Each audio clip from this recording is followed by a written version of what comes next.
வணக்கம். இன்னைக்கு முக்கியமான நாள், திருமழிசை ஆழ்வார் திருநக்ஷத்திரம். முதல்ல அவரோட வாழி திருநாமம் பார்க்கலாம், அப்புறம் அவரோட வைபவம் என்னன்னு பார்க்கலாம். அன்புடன் அந்தாதி 96 வாழியே, அழகாரும் திருமழிசை அமர்ந்த செல்வன் வாழியே, இன்பமிகு தையில் மகத் திங்குதித்தான் வாழியே, எழிற் சந்த விருத்தம் 160 ஈந்தான் வாழியே, முன்புகத்தில் வந்துதித்த முனிவனார் வாழியே, முழுப்பெருக்கில் பொன்னியெதிர் மிதந்த சொல்லோன் வாழியே, நன்புவியில் 4007 வாழியே, நங்கள் பக்திசாரல் இருபதங்கள் இரு நற்பதங்கள் வாழியே. இப்போ அவரோட வாழ்க்கை வரலாறு, அவரோட வைபவம் என்னன்னு தெரிஞ்சுக்கலாம். திருமழிசை பிரான் தை மாதம் மக நட்சத்திரத்துல அவதரித்தவர். திருமழிசை பிரான் அவரோட பேரே அவர் பிறந்த ஊரை சொல்லிடுறது. அவர் திருமழிசையில் அவதரித்தவர். தெரியும் இல்லையா? புந்தமல்லிக்கு பக்கத்தில் இருக்கிற ரொம்ப அருமையான ஜெகநாத பெருமாள் இருக்கார். ரொம்ப அருமையான திவ்ய தேசம். கண்டிப்பாக எல்லாரும் போய் சேவிக்கணும். திருமழிசை பிரானோட வரலாறு என்னன்னு பார்க்கலாம். அவர் முன்னாடி ஒரு காலத்தில் எல்லாரும் நான்முகன்ட்ட போய் கேட்குறா. யாரு? 7 சப்த ரிஷிகள் இருக்கா இல்லையா, அவெல்லாம் கேட்குறா, இந்த உலகத்தில் பூலோகத்தில் எந்த இடம் நமக்கு இது பண்ணுறதுக்கு, தவம் பண்ணுறதுக்கு சிறந்த இடம்னு. உலகத்தில் எல்லா பூமியில் ஒரு இடத்துல வச்சாலும் திருமழிசை ஒரு தட்டில் வச்சா அதான் தூக்கி நிற்கிறது. ஸோ எல்லாரும் டிசைட் பண்ணிடுறா அங்கே போய் தவம் பண்ணலான்னு. அதே மாதிரி பார்கவ ரிஷி கேள்விப்பட்டிருக்கோம் இல்லையா, அவரும் என்ன பண்ணுற, அங்கே போய் தவம் பண்ணிட்டு இருக்கார். கடுந்தவம், ரொம்ப இது எல்லாருக்குமே ஏற்கனவே நமக்கு தெரிஞ்ச கதை தான். யாராவது தவம் பண்ணா இந்திரன் என்ன பண்ணுவான், ஆளை விட்டா தவத்தை விட்டு எப்படியோ அப்சர ஸ்திரீகளை விட்டு கெடுத்துருவார். அதனால என்ன பண்றேன்னா, நிறைய விஷயங்கள் அப்சர ஸ்திரீகள் எல்லாம் போய் தடுக்கிறதுக்கு இது பண்ண, எல்லாரும் அவரோட இது பண்ற இந்த யாகம் பண்ற அந்த இடத்துக்கிட்டே நெருங்க முடியல, அப்படி ஒரு நெருப்பாட்டம் இருக்கு. அதனால எல்லாரும் ஓடி வந்துடுறான். ஆனா அதுல கனகாங்கின்னு ஒத்தி, அவ என்ன பண்றா, இவரை மயக்கணும்னா நம்ம அழக வச்சா மயக்க முடியாது அப்படின்ட்டு என்ன பண்றா, கிருஷ்ணரை பத்தி அருமையான பாட்டை அப்படியே கீர்த்தனையா பாடிட்டு இருந்தான். அந்த கிருஷ்ணருங்கிற வார்த்தை காதுல விழுந்தவொடனே அவர் தவத்துல இருந்தாலும் என்ன பண்ணிடுறார், உடனே யாருன்னு பாக்குறார், இவ அழகுல மயங்கி இவளோட சந்தோஷமா அவளை கல்யாணம் பண்ணிட்டு இது பண்ணிடுற. 12 திங்கள் அவ கர்ப்பமா இருக்கா. அப்புறம் ஒரு குழந்தை பிறக்கிறது. அதான் தை மாதம் மக நட்சத்திரத்தில் அவதரிக்கிற திருமழிசை ஆழ்வார். ஆனா என்னன்னா, அந்த குழந்தை பறக்கும் போது பார்த்தா நார்மல் குழந்தையாட்டமே பறக்கல, வெறும் ஒரு சத பிண்டமா தான் இருக்கு, ஒண்ணுமே இல்லை. உடனே அவர் என்ன பண்றார், அப்பா ஐயோ நம்மளோட இதுல தவம் இது போயிடுதுன்னு பார்கவ ரிஷி விட்டுட்டு போயிடுறார். இவன் கேட்கவே வேண்டாம், அப்சர ஸ்திரீ, எப்ப இந்த இடத்த விட்டுட்டு ஓடி தன்னோட இலகத்துக்கு போலாங்கிறதுல தான் இருக்கா. அவளும் சேர்ந்து அவளும் என்ன பண்றா, ஒரு பெரம்பு புதர்கிட்ட விட்டுட்டு போயிடுறான். அப்புறம் பெருமாள் என்ன பண்றன்னா, இவர் சக்கரத்தாழ்வாரோட அம்சமா அவதரித்தவர். யாரு? திருமழிசை பிரான். இப்போ இவர் என்ன பண்றார், அங்க அப்படியே குழந்தை படுத்துன்னு இருக்கு. உடனே பெருமாளுக்கு தாயாருக்கும் கேட்குமா, ஐயோ குழந்தை எப்படி இருக்கேன்ட்டு பாக்குறான். அப்ப அப்படி கடாட்சத்தாலும் பூமி தாயோட கடாட்சத்தாலும் அந்த குழந்தை எல்லா உறுப்புகளும் வளர்ந்து நல்ல நல்ல அழகான ஜெகஜோதியா, சக்கரம் எப்படி மின்னும் அந்த அளவு ஜோதியோட காட்டிலேயே வெளிச்சமா இருக்கிற மாதிரி இது பண்ணிட்டு இருக்கு. இது வரைக்கும் அழகாத இருந்த குழந்தை என்ன பண்றது, பெருமாள் இப்படி காட்சி கொடுத்துட்டு போயிட்டாரேன்ட்டு பெருமாள் காட்சி இல்லையேன்ட்டு அழ ஆரம்பிக்கிறது.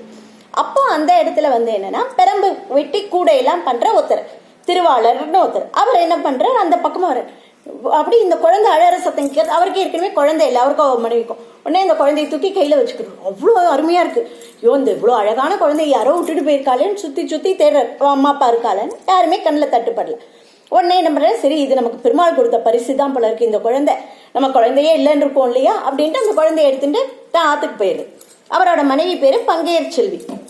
அவ தனக்கு இந்த குழந்தைய பார்த்தோன்னே சந்தோஷமா இருக்குது. அந்த குழந்தைய எடுத்து மாரோட அனுப்பிச்சுக்கிறா. அது என்னன்னா, தெய்வ இதனால அவளுக்கு உடனே பால் சுரக்க ஆரம்பிச்சிடுறது. ஆனா அந்த குழந்தை எப்படின்னா, அந்த பாலை சாப்பிடவே இல்லை, பால் இல்லை, இது மலர் ஜலம் கிடைக்கல, எதுவுமே கிடையாது. ஆனா அந்த குழந்தை உடம்புல ஒரு வித வாட்டமும் இல்லை, அருமையா ஆரோக்கியமா வளர்ந்துட்டு இருக்கு.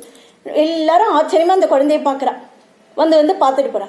அப்போ ஒருத்தர் என்ன பண்றா, ஒரு வயதான தம்பதிகள், அவ என்ன பண்றா, பெருமாளுக்கு அம்சம் பண்ண பாலை கொண்டு குழந்தை பாலையும் சாப்பிடாம இருக்கா, ஆனா பெருமாளோட இது அம்சம் பண்ணியிருக்கோன்னு அந்த குழந்தைக்கு அந்த பாலை கொடுக்க, அது சிரிச்சுட்டு அந்த பாலை சாப்பிட ஆரம்பிச்சிடுது. உடனே பங்கேற்று செல்வி வேண்டிக்கிறா, ஒரு வேளை இந்த குழந்தை நான் பூஜை எல்லாம் பண்ணலன்னு தான் சாப்பிடலையோ என்னமோ, நீங்க நல்லா பெருமாளுக்குன்னு பண்ணி கொண்டு வந்தேன்னு சொல்றேன், அதனால இந்த குழந்தை வளர்ற வரைக்கும் கொஞ்சம் இந்த குழந்தைக்கு தினமும் பால் எப்படி கொடுங்கல அப்படிங்கிறா.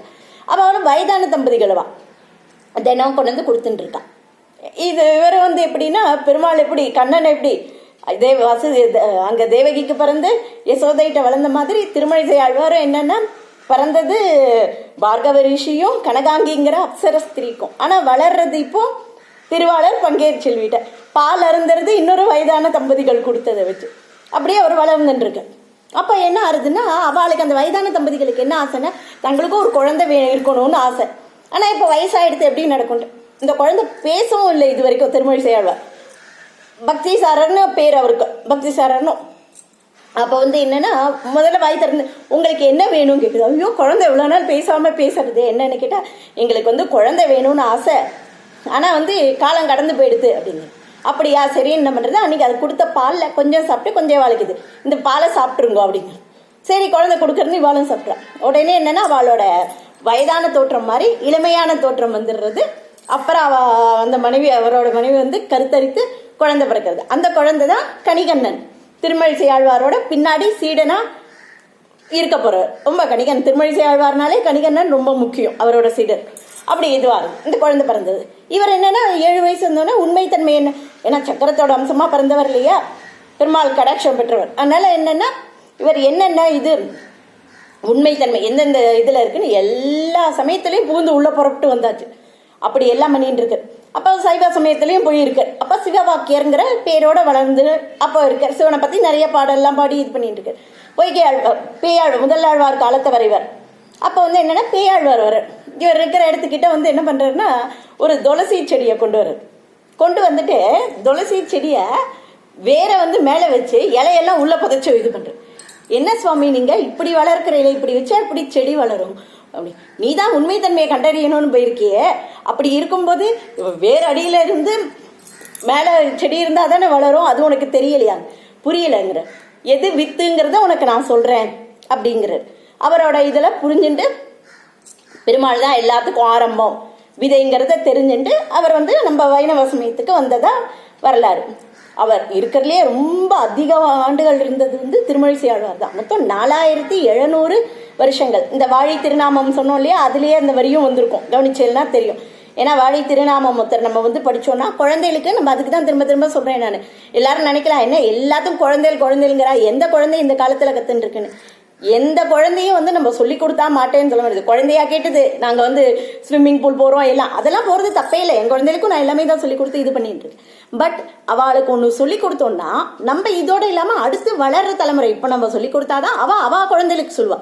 ஸோ இப்படி 12 ஆழ்வார் இருக்கா. முதல்ல குழந்தைகளுக்கு அந்த ஆழ்வாரோட பேரெல்லாம் இன்னைக்கு திருநக்ஷத்திரம் நம்ம தான் பர்த்டேன்னு சொல்றோம் இல்லையா, இன்னைக்கு சாக்லேட் கொடு அப்படின்ட்டு. அப்படியே அவர் யாரு அப்படின்னா இந்த வாழை திருநாமத்துல ஒரு 2 வரி அப்படி இப்படி சொல்லி கொடுத்தோம்னா குழந்தைகளுக்கு நல்லா மனசுல பதிஞ்சு அவ கண்டிப்பா அடுத்த இதுக்கும் கொண்டு போவா. ஏன்னா நம்ம சம்பிரதாயம் இதோட அழிஞ்சிடக்கூடாது, கொஞ்சம் கொஞ்சம் அது கண்டிப்பா அழியாது, அது வேற விஷயம். நம்ம குழந்தைகளுக்கு சொன்னா நல்லது. ஏன்னா இந்த வாழை திருநாமம் பார்த்தோம்னா ரொம்ப ஈஸி தான். அப்படி நீங்க ஆசைப்பட்டேன்னா கமெண்ட்ல சொல்லுங்க. ஒவ்வொரு வாழை திருநாமத்துக்கும் அர்த்தத்தை நான் ஈஸியா புரியுற மாதிரி உங்களுக்கு சொல்லிடுறேன். அப்ப குழந்தைகளுக்கும் புரியும் என்னென்ன. இதுலயே அவர் பிறந்த மாசம் வந்துடும், பிறந்த நட்சத்திரம் வந்துடும், பிறந்த ஊர் வந்துடும், அவரோட சிஷ்யன் மீது எல்லாருமே வந்துடும், குரு எல்லாமே வந்துடும். அவர் எழுதின என்னென்ன எழுதியிருக்காரு எல்லாமே இதுவாயிடும். அதுக்காக தான் இப்படி அவர் இருந்துருந்தாருன்னு சொன்னேன் இல்லையா. அப்போ நம்ம வைணவ சமயத்துக்கு வந்துடுற அவர் எழுதின அந்த இதுதான் வந்து நான்முகன் திருவந்தாதி, அப்புறம் வந்து திருச்சந்த விருத்தம். ரொம்ப ரொம்ப ரொம்ப அருமையான திவ்ய பிரபந்தம் ரெண்டும். இப்படி இந்த இதுல இருந்த பேயாழ்வார் அவளை சந்திச்சது. அதுக்கப்புறம் வந்து என்ன பண்ற திருவெக்கா, காஞ்சிபுரம் பக்கத்துல எல்லாரும் போயிருப்போம். நம்ம போலன்னா கண்டிப்பா போய் சேவிக்கணும். அங்க கொஞ்ச காலம் இருக்காரு. அங்க இருந்துட்டு இருக்கும்போது என்ன ஆகுதுன்னா கணியன் போகின்றனர். அவரும் கூடவே இவரோட வளர்ந்துடுற. இவரை குருவாயத்துண்டு எல்லா ரகசிய அர்த்தங்களும் எல்லாத்தையும் அவரும் கத்துன்றார். அவர் யாரு, இவர் இது கொடுத்து பெருமாளோட அனுகிரகத்தால பிறந்தவர் இல்லையா. ஸோ அவருக்கு எல்லாமே இயற்கையாவே எல்லாமே வந்துடுறது. அருமையா எல்லா பெருமாளை பத்தி பாடுற திறமை எல்லாமே வந்துடுது. இப்படி இவ 2 பேரும் வந்து இந்த திருவைக்கால இருந்துட்டு இருக்கான். அப்படி இருந்துட்டு இருக்கும்போது ஒரு வயதான மூதாட்டி இருத்தி ஒரு பாட்டி, அவ என்ன பண்றான்னா இவ இருக்கிற அந்த குடியில பெருக்கி தொடச்சு கோலம் போட்டு இவாளுக்கு பூஜைக்கு தேவையான உதவி எல்லாம் பண்ணி எல்லாம் தன்னலமற்ற தொண்டு. அதை பார்த்தோன்னே இவருக்கு தோன்றுறது, எனக்கு உனக்கு ஏதாவது வரம் வேணும்னா கேளு, நான் கொடுக்குறேன் அப்படின்னு. அப்போ அவ என்ன சொல்றான்னா, எனக்கு ரொம்ப வயசாயிடுது, எனக்கு யாருமே கூட இல்லை, அம்மா அப்பாவோ யாருமே இல்லை, நான் வந்து இன்னும் கொஞ்சம் வயது இருந்தா நான் இன்னும் உங்களுக்கு இது மாதிரி தொண்டை நான் அருமையா பண்ணுவேன். எனக்கு இந்த தொண்டு பண்றதுக்காக கொஞ்சம் இளமை இருந்தா நல்லது. நான் வந்து கேள்விப்பட்டேன் இந்த கணியனோட அம்மா அப்பா வயதானவாளா இருந்தப்போ நீங்கள் கொடுத்த பாலை அருந்தி அவளுக்கு கடைசியில் இந்த குழந்தை பிறந்து உங்கள்கிட்டயே இருக்குன்னு, அதனால எனக்கும் வந்து இந்த இளமையை கொடுத்தா நான் உங்களுக்கு இன்னும் தொண்டு பண்ணுவேன் அப்படின்னு. உடனே அவரும் பெருமாளை வேண்டிக்கிறார். அதுக்கேற்ப இவன் நல்ல இளமையாயிடும். இளமைன்னா என்ன, அப்படி ஒரு அழகு பெருமாளோட இதனால வர்றதுன்னா எப்படி அழியக்கூடிய இளமையா அவ்வளோ அருமையான இதுவாக இருக்கும்.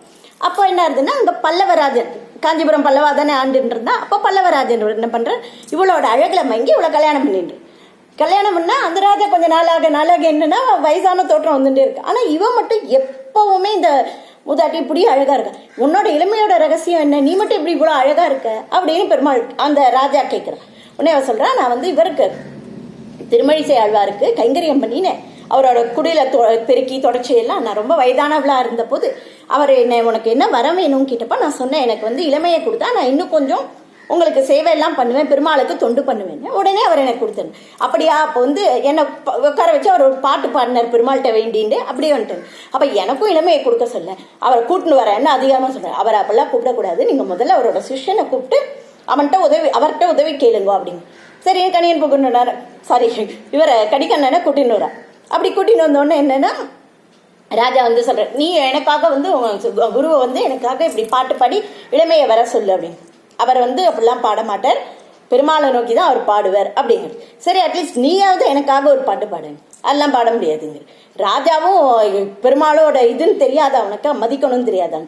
அப்படியா, சரி ராஜாவும் பெருமாளும் ஒன்று தானேன்ட்டு உடனே என்ன பண்ணுற, அந்த கோவில் திருவைக்கா பாடகம் அந்த கோவிலெல்லாம் குறித்து பெருமாளை குறித்து ஒரு 4 வரி பாட்டா பாடுற. உடனே ஒரு கோவம் வருது, என்ன நீ என்ன பாட சொன்னா அவரை பெருமாளை பாடுறேன்னு, நீங்கள் தானே சொன்னீங்க ராஜாவும் பெருமாளும் ஒன்றுன்னு, அதனால நான் அப்படி பாடிட்டேன் அப்படின்னு. உடனே ராஜா கோவம் வந்து, இனிமேல் நீ வந்து இந்த என்னோட நாட்டுக்குள்ளேயே நீ இருக்கக்கூடாது, நீ இப்பவே கிளம்பிப்போ அப்படின்னு சொல்லிடுற. உடனே சரி நான் போயிடுறேன், அரச உத்தரவு நான் மீற மாட்டேன்ட்டு வரேன். வந்து திருமழிசை ஆழ்வார்ட்ட சொல்கிறேன், நான் கிளம்புறேங்கிறார். ஏன்னு கேட்டால் என்ன ராஜா அப்படி சொல்லிட்டார், நான் போகணும், கொஞ்சம் இரு நானும் வரேன் உன் கூட, நீ இல்லைன்னா நான் இருக்க மாட்டேன், நானும் வரேங்க. உடனே உள்ளே போய் பெருமாள்கிட்ட போகிறேன். பெருமாள்கிட்ட போய் சொல்கிறேன், கணியன் போகின்றான், நானும் போகிறேன், அதனால நீ என்ன பண்ணு, உன்னோட பையனாக பாய சுருட்டின்ட்டு என் கூட கிளம்பி வா அப்படின்றது. உடனே வந்து பெருமாளும் சரின்ட்டு பின்னாடியே வர ஆரம்பிச்சிடு. பெருமாள் போனால் மற்ற தேவதைகள்லாம் இருப்பாளா, எல்லாரும் போயிடும். நாடே காஞ்சிபுரமே வந்து எப்படி ராமரை பிரிஞ்ச அயோத்தி இருந்ததோ அது மாதிரி ஒரே இருள், பகல்லையே இருளாயிடுறது, அவ்வளோ ஒரு இருட்டு. எல்லாரும் வந்து என்ன இதுன்ட்டு ராஜாட்ட கிட்ட அப்போதான் புரியுறது, ஓ நீங்கள் கணிகண்ணன்ட்ட வந்து நீங்கள் இது அபச்சாரப்பட்டுட்டு அதனால தான் அப்படியே இருக்கு. உடனே போய் பெருமாளை கூட்டின்னு வந்தால் தான், பெருமாள் இல்லைன்னா இந்த இடம் அவ்வளோதான், வறட்சி எதுவுமே நடக்காதுங்க. உடனே அவர் ஓடி போய் அமைச்சர்களோட போய் பெருமாள்கிட்ட என்னை மன்னிச்சிடுங்க வந்துருங்க அப்படின்னு. நான் ஒன்றுமே பண்ணலை, திருமழிசை ஆழ்வார் என்னை வான்னு கூப்பிட்டார், அவர் பின்னாடியே நான் வந்துட்டேன், நீ என்ன மன்னிப்பு கேட்கணுமோ அவர்கிட்டயே கேளு அப்படின்னு. உடனே அவர்கிட்ட கேட்டால், நான் வரல, நீ வந்து என் சீடனை சொன்ன, அவன் இந்த இடத்த விட்டு கணியன் போறேன்னு நான் வந்துட்டேன், நீ அவர்கிட்ட கேளுன்னா அவர்கிட்ட மன்னிப்பு கேட்குறான். அவரை வந்து நான் வரேன் அப்படின்னு. உடனே திருப்பி மாற்றி சொல்றேன், கணியன் போக்கொழிந்தான், நானும் போறேன், நீயும் வந்து என்ன பண்ணு, உன்னோட பையனாக பாய அங்கே வந்து விரிச்சு திருப்பி படுத்துக்கோங்க. இவர் சொன்ன வார்த்தையை அப்படியே கேட்டதுனால பெருமாளுக்கு சொன்ன வண்ணம் செய்த பெருமாள்னு பேர், எதோத்காரி. அதுவும் அவர் என்ன பண்றாருன்னா, தான் வந்து பெருமாளோட மேன்மை எப்படி, அவரோட எளிமையை நமக்கு காட்டி கொடுக்குறாரு. தான் வந்து போனது பின்னாடி வர்றவாளுக்கு தெரியாம போகக்கூடாதுங்கனால போகும்போது வலது பக்கமா படுத்துருந்தவர் திருப்பி ஆப்போசிட்டா இடது பக்கமா படுத்துட்டு யாரு வந்து பார்த்தாலும் திருமழிசை ஆழ்வார் சொன்னதை நான் அப்படியே கேட்டேன் அப்படின்னு அதை நமக்கு காமிக்கிறதுக்காக இருந்திருக்கு. எவ்வளவு சிறப்பு பாருங்க, பெருமாளோட இது எப்படி, திருமழிசை ஆழ்வார் சொன்ன இது எப்படி, இதெல்லாம் நம்ம பார்க்கணும்னா அங்க போய் பெருமாளை செவிக்கும் போது தான் நமக்கு அதை யோசிக்கவே முடியும். இப்படி அருமையா இதுவும் ஒரு விஷயம். அப்புறம் வந்து இந்த அவர் இங்கே ரொம்ப காலம் இருந்ததுக்கு அப்புறம் என்னன்னா இதுக்கும் போனார். அவ ஒரு நாள் ராத்திரி தங்கினா இல்லையா, எல்லாரும் போய் அந்த ஒரு இரவு அதை தான் வந்து ஓரிக்கை அப்படின்னு சொல்றாங்க, அந்த இடத்துலையும் கண்டிப்பா நம்ம சேவிக்கணும். அப்புறம் கும்பகோணத்துக்கும் அவர் போனார். இவருக்கு பேரெல்லாம் என்னன்னு பார்த்தா திருமழிசை ஆழ்வார், திருமழிசை பிரான் அந்த கும்பகோணத்துல சம்பந்தப்பட்ட நிகழ்வு. அவர் வந்து ஆறாமதன் ஆழ்வானா பெருமாள் அங்க அழைக்கப்படுவார். இவர் திருமழிசை பிரானா இது பண்ணுவார். அங்கதான் உத்தான சயனம் பெருமாளும் வந்து நடந்த கால்கள் நொந்தவோ, உன் கால்லாம் வலிக்கிறதா, நான் பேசிகிட்டே இருக்கேன், வாய் திறந்து நீ பேச மாட்டியா, நான் பெருமாளையே நோக்கி வர சொன்னேன். உடனே அவர் என்ன பண்ணார், வேகமா எழுந்துக்க அதை இப்படியே இருன்னு அப்படின்னு சொன்ன உடனே உத்தான சயனம், அதாவது ஃபுல்லா படுத்துண்டும் இல்லாம எழுந்துக்கிற இதுல கும்பகோணம் போனா அதையும் நம்ம சேவிக்கணும், ரொம்ப விசேஷம் அங்க. அப்புறம் வந்து கும்பகோணம் தான் இவரோட திருவர சமயப்பட்ட இடம். அங்க எல்லா இடத்துலயும் கைங்கரியம் பண்ணிட்டு அவர் இங்கே தான் வந்து அவர் தன்னோட இந்த வாழ்க்கை போருன்னு அவர் முடிக்கிறேன்னு நினச்சிட்ட இடம். இங்கே வந்து பார்த்தீங்கன்னா கும்பகோணம் அந்த பெருமாள் கோவிலுக்கு அடுத்த தெருக்கிட்டையும் என்னமோவே அந்த திருவரசு இருக்குது. பெருமாள் பார்க்குறாரு அங்கே காஞ்சிபுரம் பெருமாள்.